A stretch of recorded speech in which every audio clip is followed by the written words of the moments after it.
प्यारे बच्चों, सुप्रभात। पिछली कक्षा में हमने नीति नवनीतम पाठ के विषय में चर्चा की थी। आज हम उसका अभ्यास कार्य करेंगे। अधोलिखित प्रश्नानाम उत्तराणि एक पदेन लिखत। निम्न प्रश्नों के उत्तर एक पद में लिखो। नृणानाम संभवे कौ क्लेशम सहेते। बच्चे का पालन पोषण करने में कौन कष्ट सहता है? इसका उत्तर क्या होगा? माता पितरौ, माता पिता। कीदृशम जलम पिबेत, कैसा जल पीना चाहिए वस्त्र से पवित्र करके? तो वस्त्र पूतम।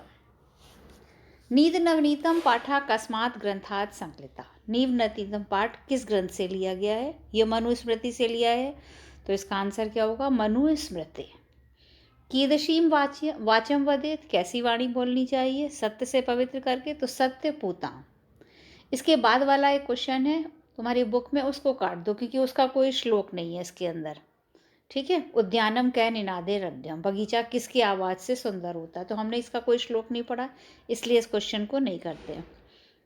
दुखम किम भवति, दुख क्या होता है? परवशम, तो पराधीनता सब प्रकार से दुख है पढ़ा था। तो दुखम किम भवति, परवशम।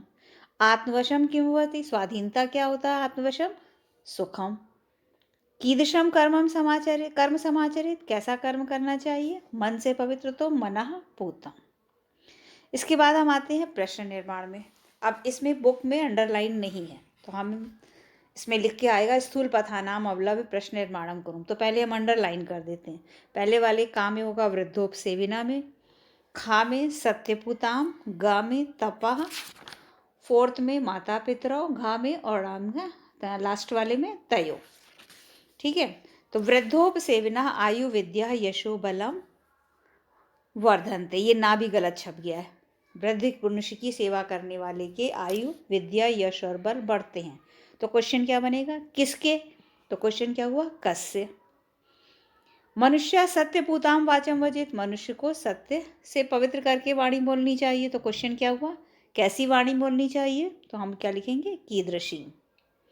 तो कस्य आयु विद्या यशो बलम वर्धनते, और के मनुष्य कीदृशीम वाचम वदेत।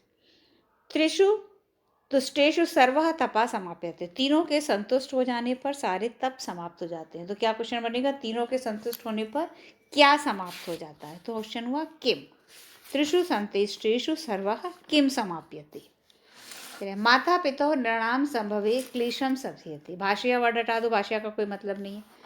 तो माता पितरौ दो वचन है, तो आ गया क्वेश्चन कौ, कौन कष्ट सहता है? तो माता पितर। कौ नृणानाम संभवे क्लेशम सह्यते, हम कौ लिख के भी क्वेश्चन मार्क खाली लगा सकते हैं।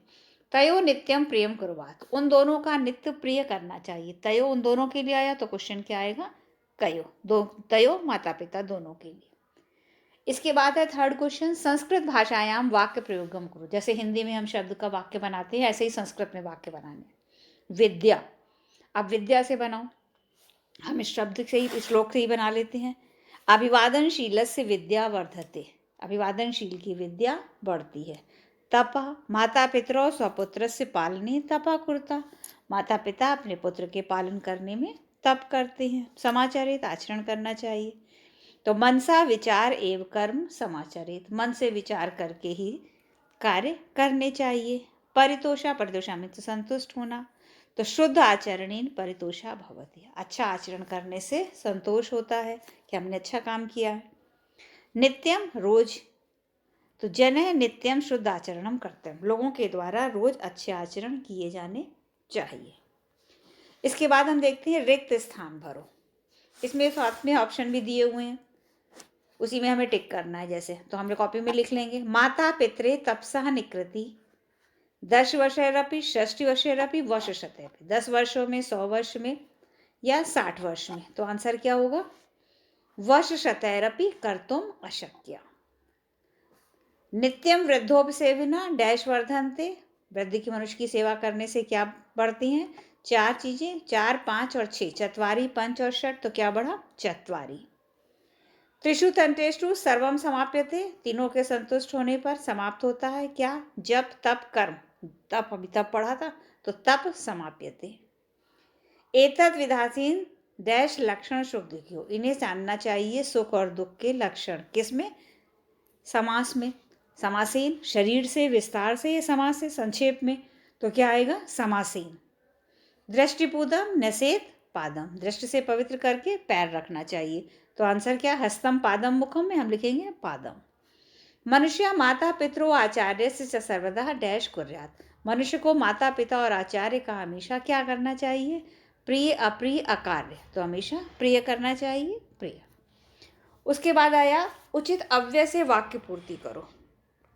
मंजूषा दी हुई है इसमें, तावत अपि एव यथा नित्य यादृशम, मतलब पता है तावत, यावत और तावत एक साथ यूज करते हैं। जैसे जब यावत आएगा कि जब तक और तब तक, अपि मतलब भी, एव और यथा जैसे, नित्य और यादृशम जैसा, तो तयो नित्यम प्रियम कुर्यात, यादृशम कर्मम, सेकंड आया यादृशम कर्म करिष्यति, जैसा कर्म करोगे तादृशम फलम प्राप्यति, वैसा फल पाओगे। वर्ष शतैरपि, 100 वर्ष में भी निष्कृतिम कर्तुम न शक्या, तेषु एव, उनके ही समाप्त होने पर तीनों तस्ट समाप्त हो जाते हैं। यथा राजा तथा प्रजा, तो यथा जैसा राजा वैसी प्रजा। यावत सफला न भवति तावत परिश्रम करो, जब तक सफल नहीं होते हो तब तक परिश्रम